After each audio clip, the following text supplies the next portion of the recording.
ओम नमो भगवते वासुदेवाय।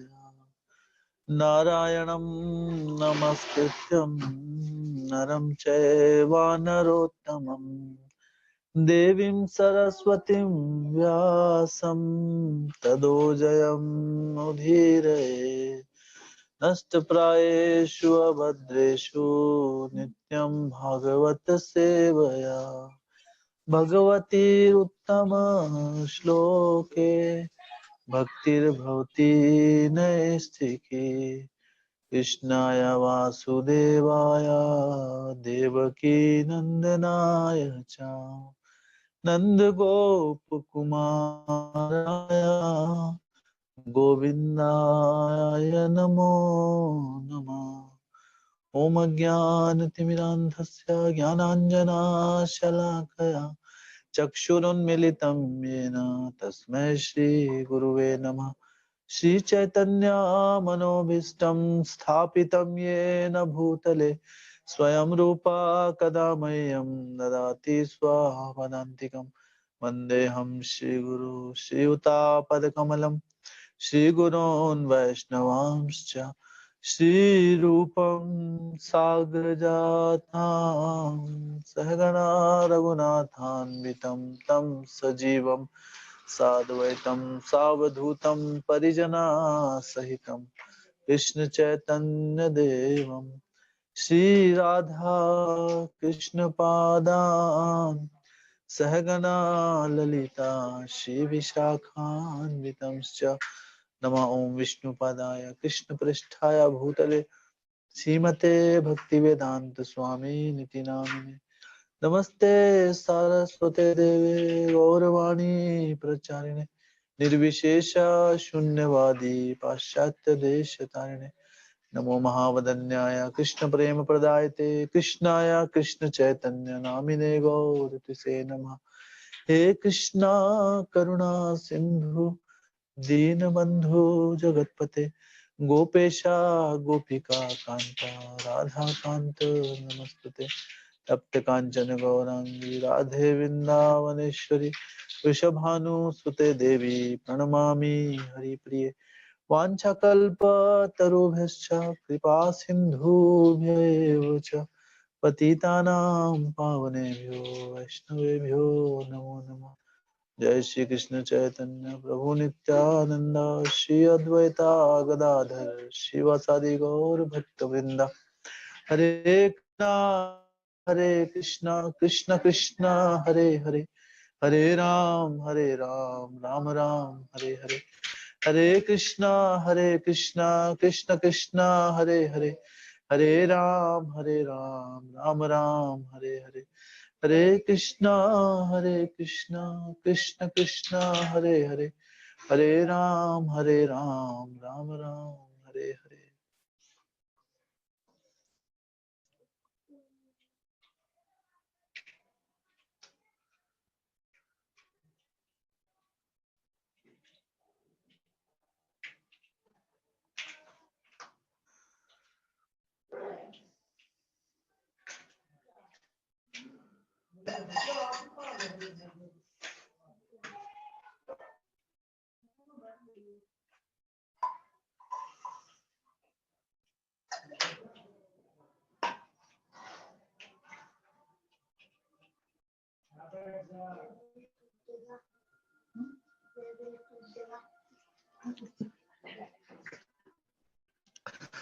हरे कृष्ण। श्रीमद् भागवतम में मैं आज आगे बढ़ते हुए प्रथम स्कंद 9वां अध्याय और श्लोक संख्या 17 से आगे हम आज चर्चा करेंगे।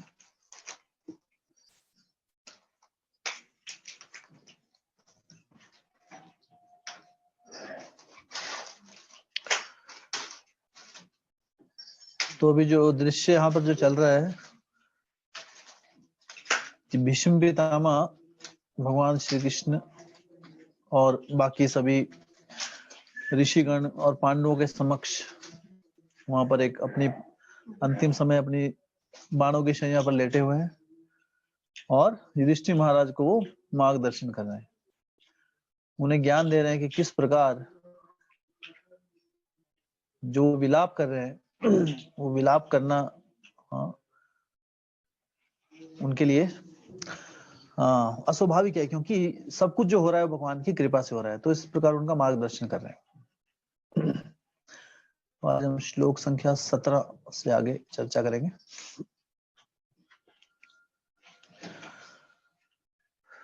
तस्मादिदं देवतंत्रं व्यवस्थ भरतर्षभ तस्यानुविहितो नाथा नाथ पाहि प्रजा प्रभो।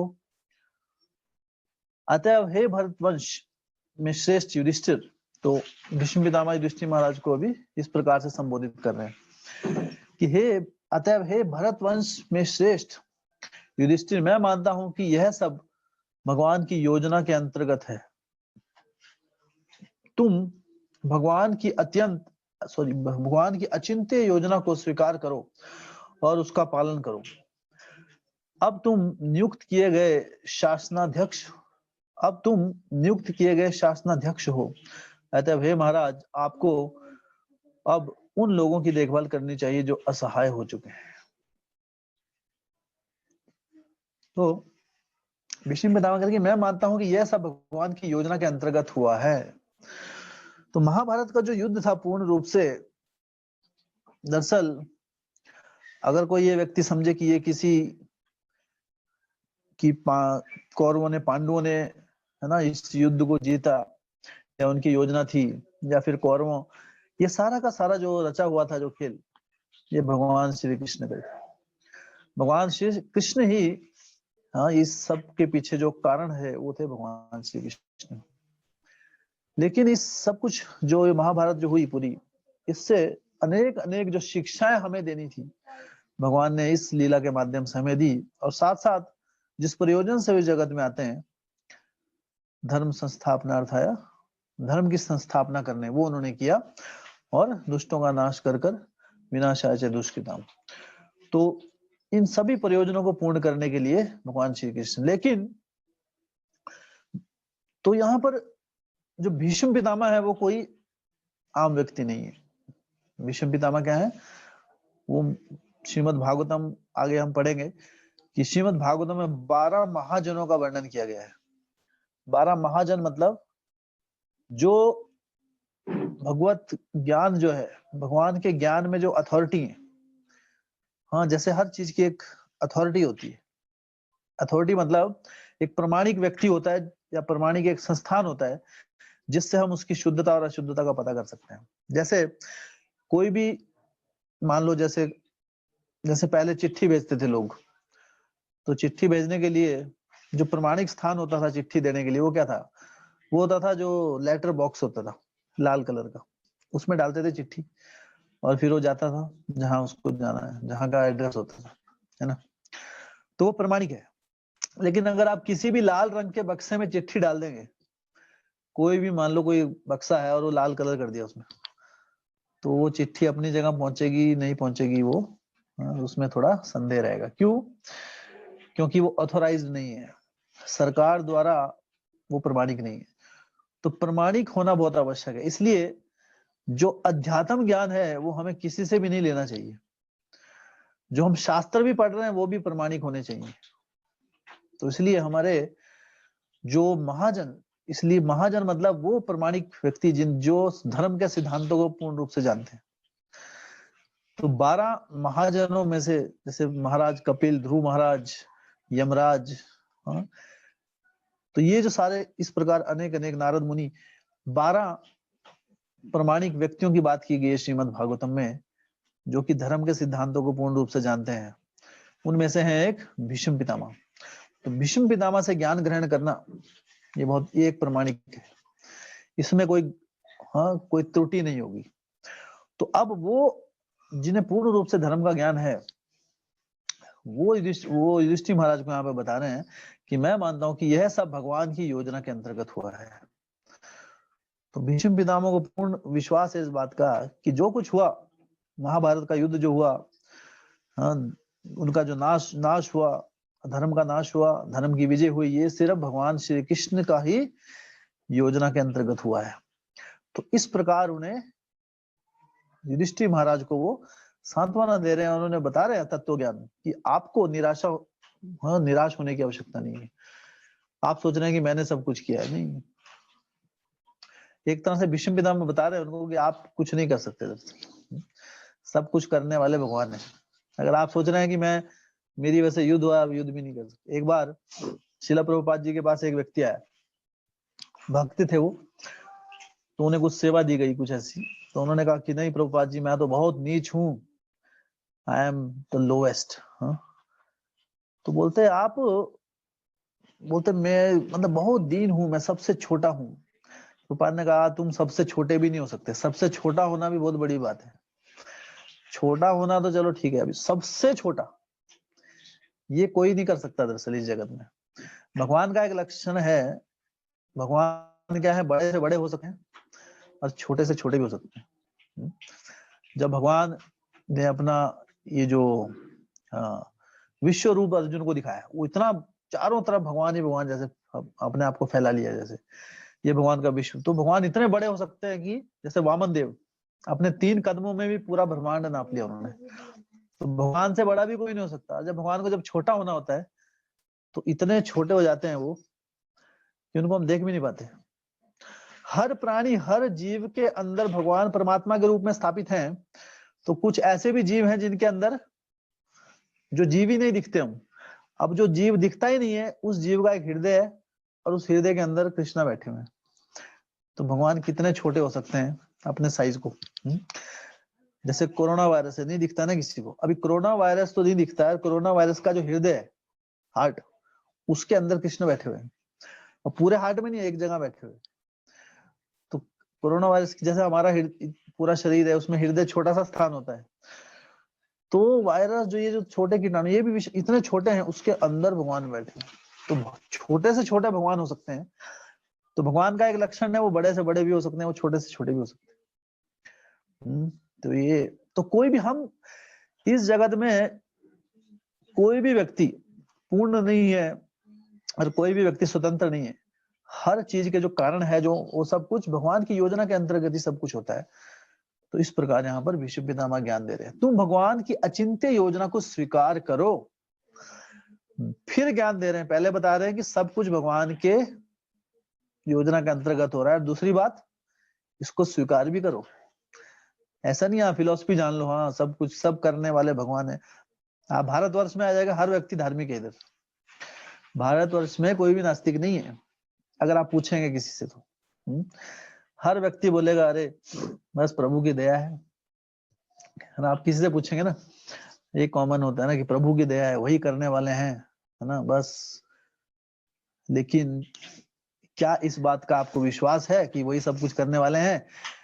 हाँ, तो यहाँ पर भीष्म पितामह कोई कमी नहीं छोड़ रहे हैं। वो पहले उन्होंने बताया कि भगवान की योजना से हो रहा है, दूसरा क्या बोल रहे हैं, तुम भगवान की इस अचिंत्य योजना को स्वीकार भी करो। ऐसा नहीं आपको पता ही पता है, आपको पता है भगवान सब कुछ है, आपके साथ कब से आपके साथ लीलाएं कर रहे हैं, है ना। युधिष्ठिर महाराज के साथ कब से भगवान पूरा युद्ध लड़ा, पूरे कुरुक्षेत्र के युद्ध में भगवान श्री कृष्ण जो थे, हाँ वो अर्जुन के सारथी के रूप में सब दर्शन ले रहे थे उनके, और सब देख भी रहे थे। ऐसा नहीं कि भगवान की लीलाओं को नहीं देखा, सब जानते, युधिष्ठिर महाराज जानते भी थे। लेकिन यहाँ कह रहे हैं कि आप भगवान को जानते तो हैं, सब करता धरता वही है, लेकिन आप परेशान हो रहे हैं अंदर से कि सब मैंने कर दिया, मेरी वजह से हो गया सब कुछ, मैंने मार दिया इतने लोगों को, मेरी वजह से इतनी विधवा होगी।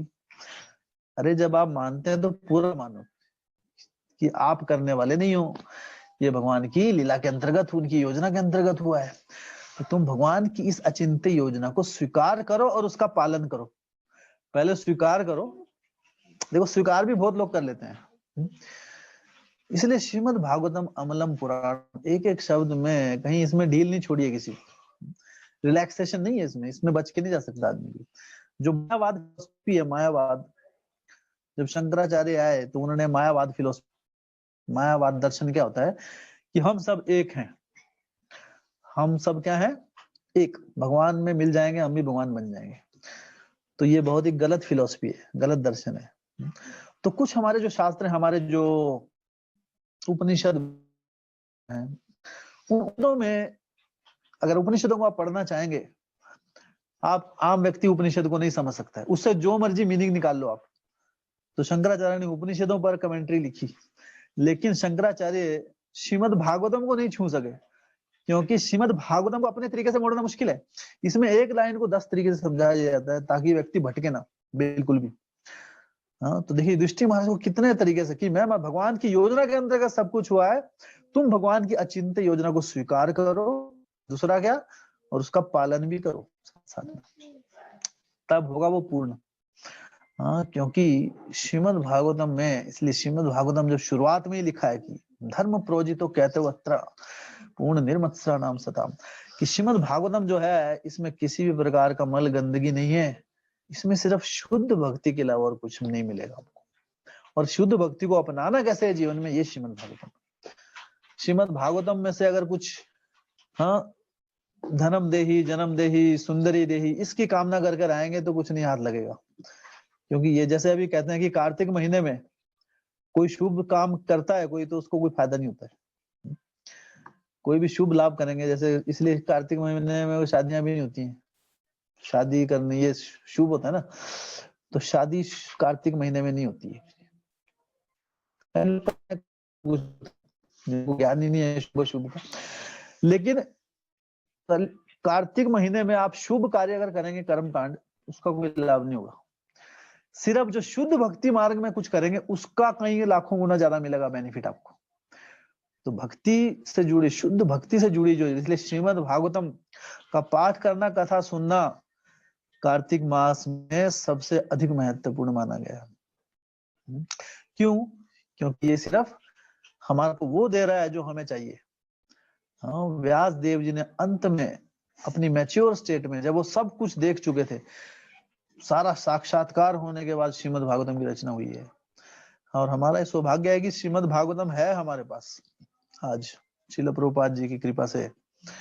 इनके तात्पर्य हैं, और श्रीमद् भागवतम है ही नहीं हमारे पास, श्रीमद् भागवत में कुछ हमको विश्वास भी है। तो यहाँ पर ये बता रहे कि आपके पास होना सब कुछ बड़ी बात नहीं है, उसमें विश्वास भी होना चाहिए।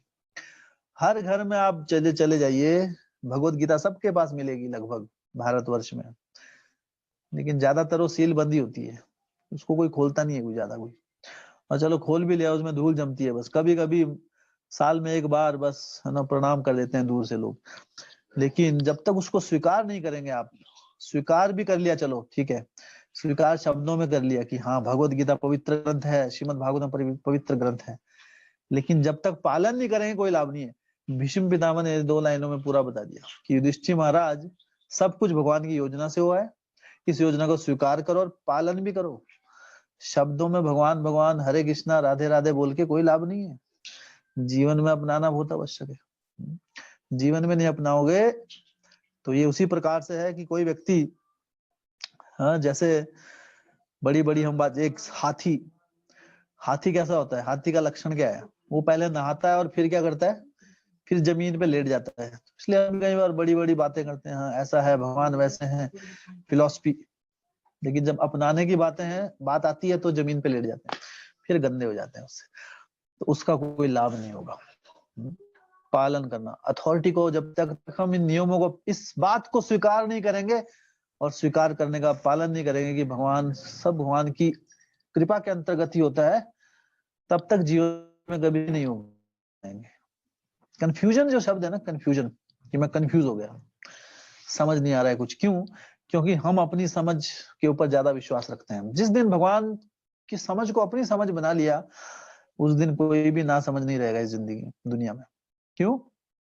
क्योंकि भगवान की जो समझ है, हाँ वो परफेक्ट है, उसमें कोई त्रुटि नहीं है।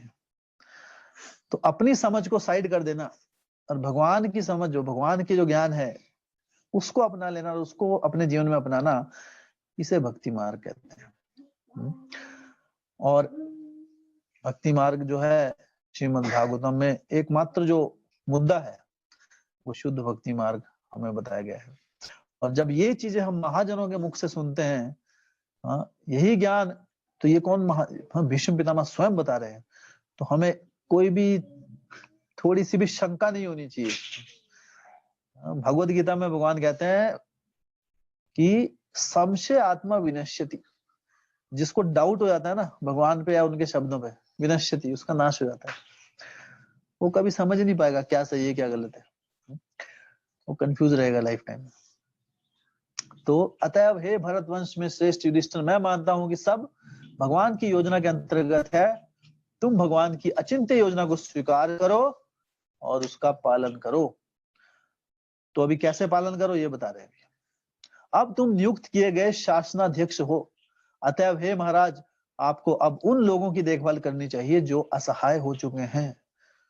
तो बोलेंगे आप ऐसे रोते रहेंगे कि मैंने कर दिया, उससे क्या लाभ होगा? अभी जो इतने लोग असहाय हैं, अभी भगवान ने धर्म की स्थापना की आपको बिठाकर राजगद्दी पर, और आप धर्म के मार्ग पर चलने की जगह आप सिर्फ हृदय में ये निराशा लेकर बैठे हुए कि मैंने ये कर दिया, उसका कोई लाभ नहीं है। जब सेवा की बात आती है तो अपनी निजी फीलिंग को आपको साइड में रखना चाहिए। भगवान की सेवा के आड़े आपकी निजी फीलिंग भी नहीं आनी चाहिए।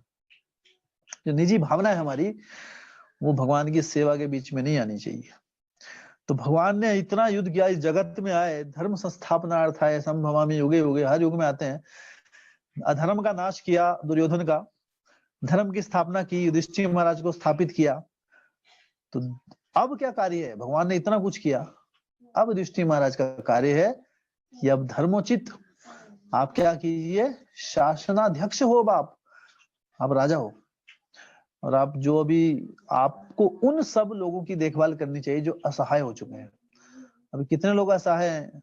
असहाय मतलब कितनों की, सबके, किसी के पति चले गए, किसी का बच्चा चला गया है ना, किसी का भाई बहन।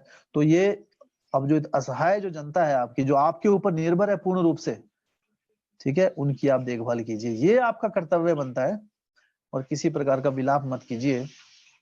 तो इस प्रकार भीष्म पितामह ज्ञान चक्षु दे रहे हैं युधिष्ठिर महाराज को। अब देखिए युधिष्ठिर महाराज को क्या बोला गया है? धर्मसुता, धर्म के पुत्र। तो धर्म के पुत्र को धर्म के ज्ञान देने की आवश्यकता है क्या? वो तो धर्म पुत्र है और भीष्म पितामह से ज्ञान ले रहे हैं। हाँ, तो ये जो जब भगवान जो है, ये भगवान की सब लीला के अंतर्गत हो रहा है यहाँ पर सब कुछ। भगवान की कृपा से ही युधिष्ठिर महाराज कंफ्यूज हुए हैं, और भगवान की कृपा से ही भीष्म पितामह उन्हें ज्ञान दे रहे हैं, क्योंकि श्रीमद् भागवतम के पन्नों से ये ज्ञान हम तक पहुंचना है।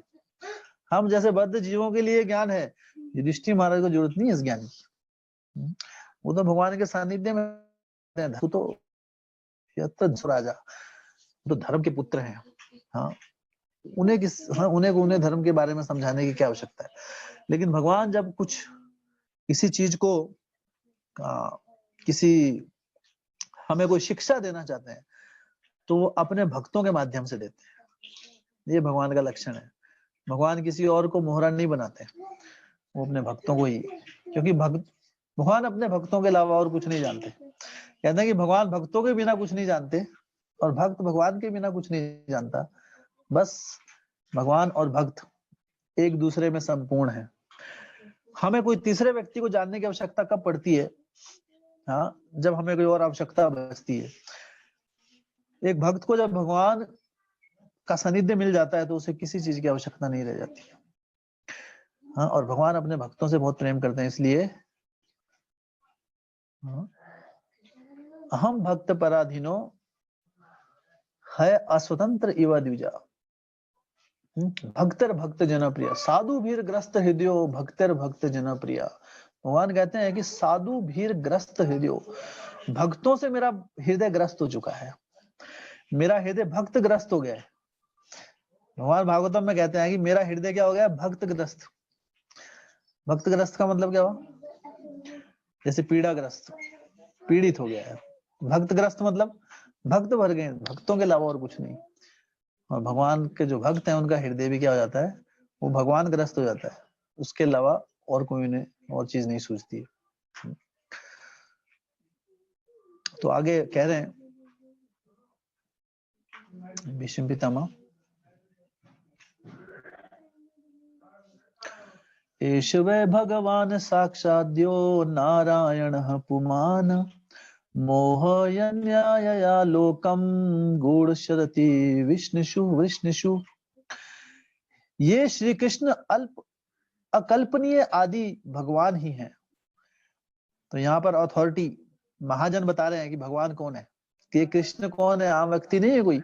इन्हें आप अपना मित्र और अपना छोटा भाई मत समझिए। अभी युधिष्ठिर महाराज को प्रणाम भी करते हैं भगवान श्री कृष्ण लीला में। तो यहाँ पर भीष्म पितामह कोई शंका नहीं छोड़ना चाहते, वैसे भगवान वैसी लीला कर रहे हैं, लेकिन भगवान कौन है?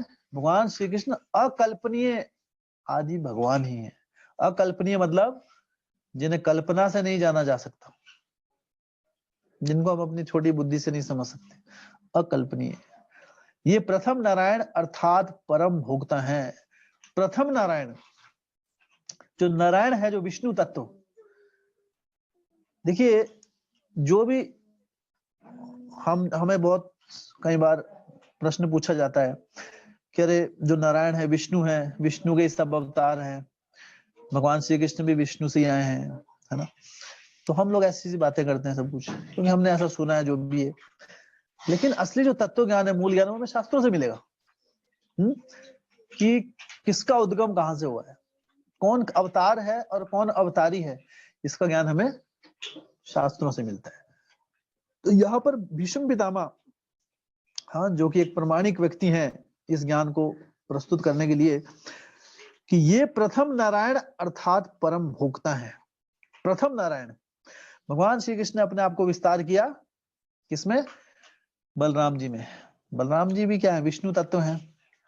फिर बलराम जी ने फिर अपने आप को विस्तार किया, संकर्षण, अनिरुद्ध, प्रद्युम्न, हाँ। तो इसमें और फिर से फिर विस्तार हुआ, और उसके बाद फिर नारायण के दूसरे जो नारायण तत्व है, विष्णु तत्व है, गर्भोदक्षाय विष्णु, है ना, महाविष्णु, क्षीरोदक्षाय विष्णु, इसमें विस्तार हुआ, और फिर बाकी भगवान के विस्तार हुए। लेकिन ये सारे विस्तार में से जो सबसे पहले जो विस्तारक हैं वो भगवान श्री कृष्ण है, और इस बात की पुष्टि यहाँ पर भीष्म पितामह कर रहे हैं कि ये प्रथम नारायण है। नारायण के तो बहुत स्वरूप है ना, नारायण के तो बहुत स्वरूप है। भगवान श्री रामचंद्र जी कौन है? वो भी नारायण है। भगवान जो वामन देव के रूप में है वो भी नारायण है। लेकिन पहले, सबसे पहले कौन नारायण है जिससे बाकी नारायणों की विस्तार हुआ है? वो है भगवान श्री कृष्ण। और यहाँ पर एश ये भगवान साक्षाद्यो नारायण पुमान, भगवान साक्षात। तो यहाँ पर स्पष्ट रूप से भीष्म पितामह बता रहे हैं कि कृष्ण जो है साक्षात भगवान है, और क्या है? आद्यो। आद्यो मतलब सबसे पहले।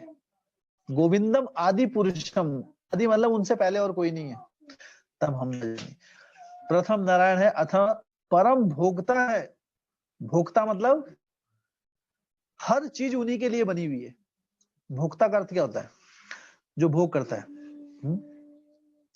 तो कोई भी चीज जो है इस भौतिक जगत की और आध्यात्मिक जगत की, वो सिर्फ भगवान की सेवा के लिए ही बनी है, और कोई उसका दूसरा प्रयोजन नहीं है। ये है पीस फॉर्मूला। प्रभुपाद जी कहते हैं ये है शांति का मूल मंत्र। क्या? कि भगवान को आप जब ये समझ जाएंगे कि भगवान क्या है? भोक्ता। भोक्ताराम यज्ञ तपसाम सर्वलोक महेश्वरम सुहृद सर्वभूतानाम ज्ञात्वा माम शांतिम रक्षति।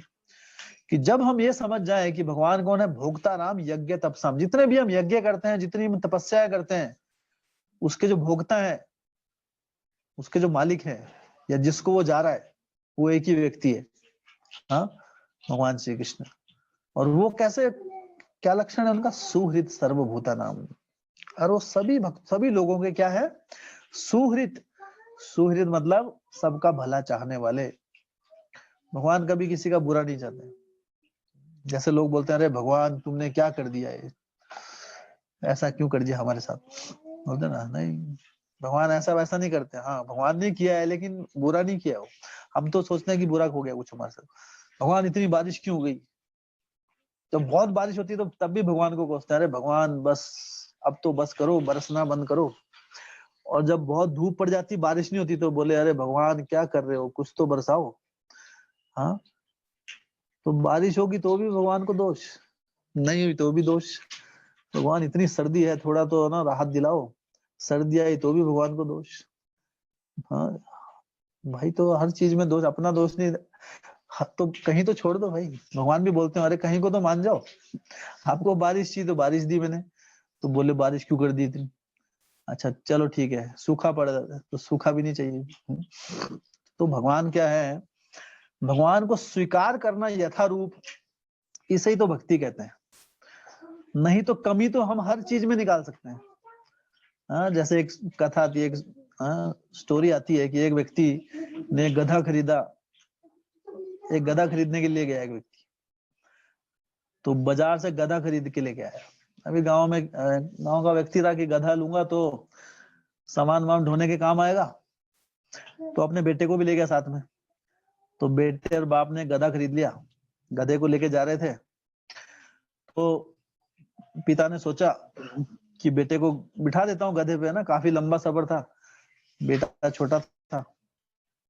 तो लोग मिले, लोग इधर उधर देख रहे थे, बोलते अरे देखो कितना निर्दयी मतलब बच्चा है, देखो कैसा कैसा पुत्र है कि बूढ़ा पिता पैदल चल रहा है और खुद गधे पे सवार हो रहा है।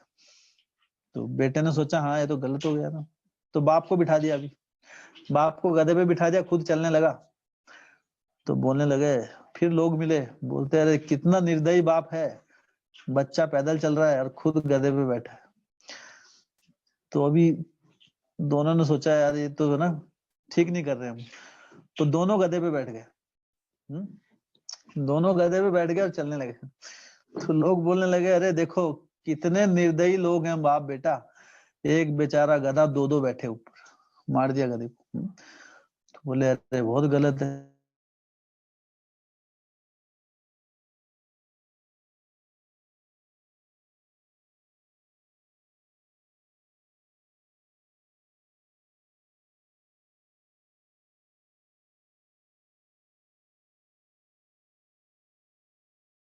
नहीं, आप कुछ ही कर लीजिए इस जगत में, आपकी जो कमी है, जिसने कमी देखनी है ना, तो चाहे भगवान भी आ जाए, भगवान में भी लोग कमी ढूंढ लेंगे। भगवान आए, भगवान श्री कृष्ण आए इस जगत में, दुर्योधन बंदी बनाने चला उनको, कैद कर लो इनको, इतना मूर्ख था। तो भगवान स्वयं भी आ जाए तो भी अगर किसी व्यक्ति के अंदर अभिमान भरा हुआ है ना, जब तक उसके जो नेत्र हैं, हाँ वो शुद्ध नहीं हुए अभी, जब तक उसमें प्रेम, भगवान के प्रति प्रेम नहीं है, तब तक भगवान किसी में भी व्यक्ति में, चाहे वो अच्छा है बुरा है, उसमें दोष देखना बहुत आसान है।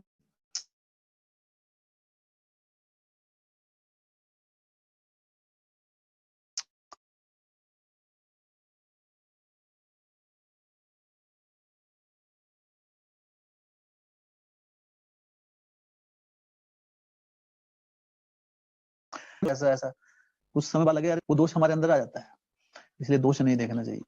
क्योंकि अगर दोष देखना है तो हर चीज में दोष दिखेगा। लोग चांद में दाग बोलते हैं, अरे चांद में दाग है, लेकिन चांद की रोशनी नहीं देखते कि चांद कितना अच्छी ठंडक देता है। हाँ, रात में जब चांदनी रात हो तो कितना सुंदर लगता है चांद। वो सुंदर सौंदर्य को छोड़कर चांद में दाग देखना, हाँ इसे कहते हैं कुदृष्टि।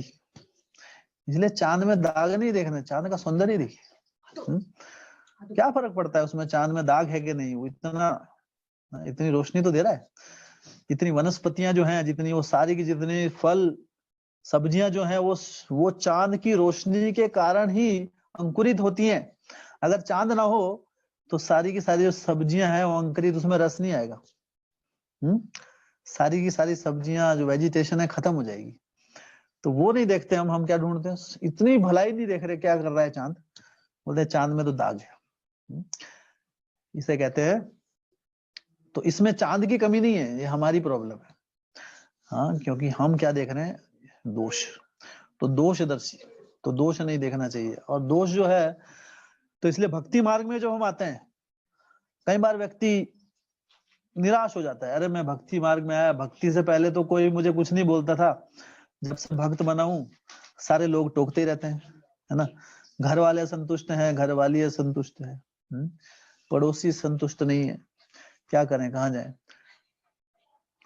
देखिए भक्ति, अगर आप भक्ति में आगे सब कई लोग असंतुष्ट हैं आपसे, ठीक है, लेकिन अगर भक्ति में नहीं आए तो भगवान आपसे संतुष्ट रहेंगे, तो क्या लाभ है। हाँ, तो भगवान असंतुष्ट हैं, भगवान किस चीज में संतुष्ट है भक्त है, बाकी की असंतुष्टि का कोई मायने नहीं है, क्योंकि वो असंतुष्टि क्या है, अगर आप कुछ नहीं करेंगे तो भी वो संतुष्ट रहते हैं। ऐसा नहीं है कि हर व्यक्ति जिसको असंतुष्ट रहना है ना, वो वैसे भी असंतुष्ट रहेगा, वो कभी संतुष्ट हो ही नहीं सकता। इसलिए, और हमें उनमें भी दोष नहीं देखना चाहिए। क्यों? क्योंकि उन्हें ज्ञान नहीं है, भक्ति रस के बारे में उन्हें मालूम नहीं है, भगवान श्री कृष्ण की महिमा का ज्ञान नहीं है, अबोध है, तो वो सोच के उनको माफ कर देना चाहिए, उनमें भी दोष नहीं देखना है। लेकिन हाँ, किसी के कहने पर भक्ति छोड़ देना ये भी गलत है। ये समझना चाहिए कि अगर कुछ हो रहा है मेरे जीवन में गलत, वो भगवान की कृपा है, क्योंकि भगवान चाहते हैं कि हर परिस्थिति में ये व्यक्ति जो है अपनी भक्ति में आगे बढ़ता रहे। ये कभी किसी, अगर हमारी भक्ति किसी दूसरे व्यक्ति के कहने पर निर्भर करती है तो हम नकली भक्त हैं। किसी के बोलने से अगर हम भक्ति करनी छोड़ दें या नियमों का पालन करना छोड़ दें, तो हमारी भक्ति जो है वो कैसी है, मतलब उसमें दम नहीं है भक्ति में, ऐसे बोलेंगे हम शब्दों में। तो हमारी भक्ति जो है, भगवान की भक्ति कैसे अहेतुकी होनी चाहिए, किसी की निर्भर नहीं होनी चाहिए। प्रभुपाद जी क्या करते थे, प्रभुपाद जी एक बताते थे कोई बात, जैसे हम कल भी परसों उदाहरण दे थे, प्रभुपाद कहते थे कि चांद पे कोई नहीं गया, तो कई लोग छोड़ के चले गए कि अरे साइंस तो बोलती है, विज्ञान बोलता है कि चांद पे तो चले गए सब लोग। प्रभुपाद जी ने कहा, अगर आपको शास्त्रों में विश्वास करने के लिए, भगवान के लिए, भगवान को जानने के लिए, है ना, भक्ति मार्ग में आगे बढ़ने के लिए अगर साइंटिस्टों की का ठप्पा चाहिए कि अगर साइंस भी बोलेगी तभी मानेंगे, तो फिर आप भक्ति करने लायक नहीं हो, क्योंकि आपकी भक्ति निर्भर करती है किसी के ऊपर। हाँ, भगवान की भक्ति किसी में निर्भर नहीं करती है, अहेतुकी, कोई इसमें हेतु नहीं होना चाहिए किसी की। हाँ, तो इसलिए शास्त्रों को हमको यथारूप स्वीकार करना है। ऐसा नहीं कि अगर 4 लोग बोलेंगे तभी हम शास्त्रों की बात मानेंगे, है ना, अन्यथा शास्त्र गलत है। नहीं, तो इसे कहते हैं अहेतुकी अप्रतिहता भक्ति, भक्ति का जो लक्षण है। इसलिए श्रीमद् भागवतम में शुरू में क्लियर कर दिया सब कुछ, हाँ, कि अहेतुकी, पहले अध्याय में स्टार्टिंग में, पहले दूसरे अध्याय में लक्षण बता दिए कि हेतु के साथ भक्ति नहीं होती है कभी भी, या किसी के ऊपर निर्भर करके। अप्रतिहता, कोई भौतिक अड़चन आने पर आप भक्ति छोड़ दें, नहीं। हाँ, भौतिक अड़चन क्या, कुछ भी आ सकती है, ये जगत का नाम ही है दुखाल्यम अशाश्वतम, यहाँ तो दुख आने ही, आप भक्त हैं चाहे भक्त हैं, दुख तो आने ही है। तो अपनी भक्ति को जो उसका आकलन इस जगत के सुख दुख के साथ मत कीजिए। सब कुछ भला चल रहा है, ठीक चल रहा है, अरे भगवान बस भक्ति कर रहे हैं, आनंद में है। लेकिन जब हमारे साथ ठीक नहीं होता है, उस समय भी हमें भगवान पे विश्वास नहीं छोड़ना है, और भक्ति के नियमों को पालन करते रहिए बस। अभी जब से हमारा ये प्रोग्राम शुरू हुआ है, आप देखिए श्रीमद् भागवतम की कथा और सुबह मॉर्निंग प्रोग्राम, इस बीच कई उतार चढ़ाव भी आए हैं। हमारे जो भक्त हैं, हमारे महान सखा प्रभु, ये कई बार बीमार भी हुए बीच में, आपने इनको कभी एब्सेंट नहीं देखा होगा, लेकिन ये कभी एब्सेंट नहीं हुए। क्यों? क्योंकि क्या है कि इनको पता है बीमारी आएगी फिर चली जाएगी, बीमारी परमानेंट नहीं है। तो इनको कई बार ना 100 डिग्री बुखार भी था फिर भी दिखाई देते हैं आपको, मुस्कुराते रहते हैं। तो कोई रुकावट आए, भक्ति ठीक है, ऐसा नहीं है, मैं रिकमेंड नहीं कर रहा हूँ आपको 104 डिग्री बुखार है भागवतम में आइए, नहीं, रेस्ट कीजिए आप। मैं उदाहरण के स्वरूप पे आपको बता रहा हूँ कि जो रुकावटें जो होती हैं, ये हमारे बहुत चीजें, कई बार ऐसी रुकावटें होती हैं जो सही में मायने नहीं रखती। छोटी मोटी रुकावट में हम, जिसको हम टॉलरेट सहन कर सकते हैं, फिर भी हम नहीं करते, मौका मिल जाता है, अरे आज बुखार है, देखो थोड़ा सा बुखार है ना, चलो सो जाते हैं, अभी आज नहीं जाएंगे, हम कथा में नहीं जाएंगे, मौका ढूंढ। तो वैसा नहीं होना चाहिए, भौतिक रुकावट नहीं आनी चाहिए हमारे, हम रुकावट नहीं बनने चाहिए। हाँ, हम असहाय हो गए वो अलग बात है। कई बार असहाय हो जाता है व्यक्ति, जैसे एक व्यक्ति कोमा में चला गया ना, तब क्या करेगा हमारे ऊपर, लेकिन अपनी तरफ से हमें पूर्ण रूप से आगे बढ़ते रहना चाहिए। कोई भी भौतिक अड़चन जो है वो भगवान की भक्ति के आड़े नहीं आनी चाहिए।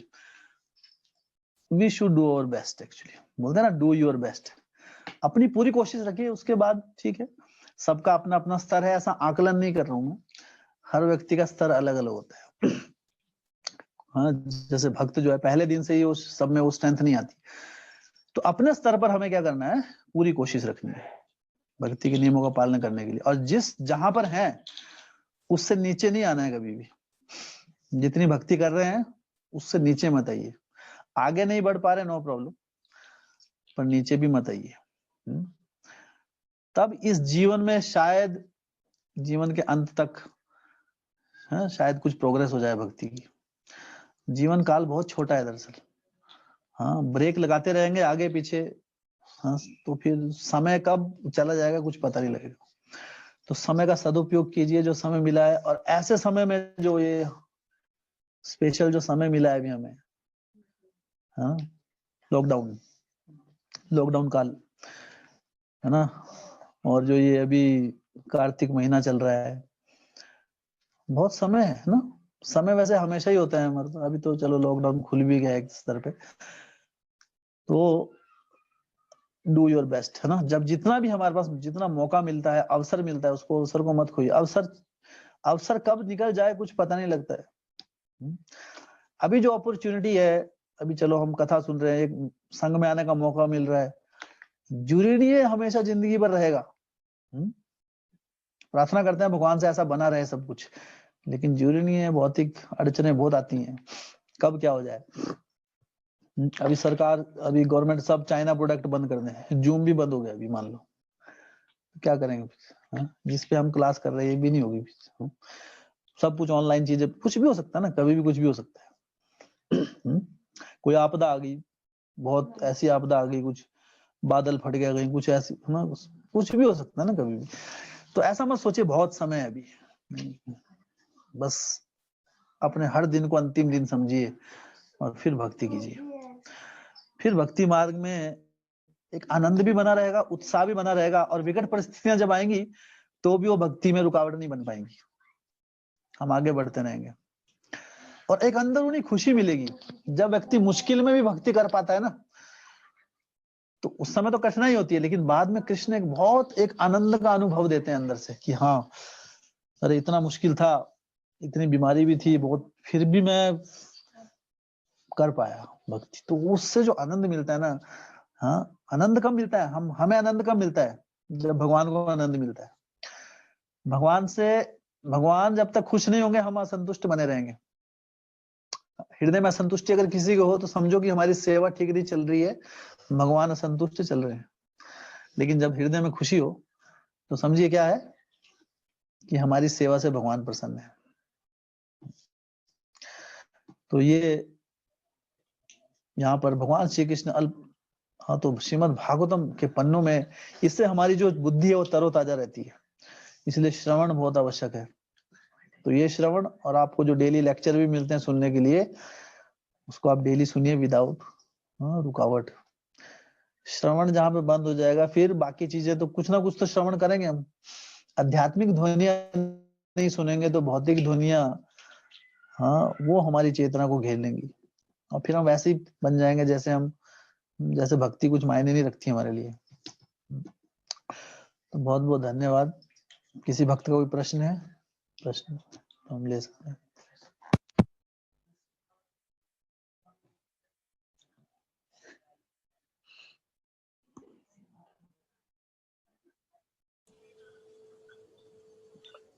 हरे कृष्णा मुझे किसी का प्रश्न नहीं है। ओके, तो अभी दामोदर अष्टकम करेंगे। दीपक प्रभु जी, हरे दीपक, हरि बोल।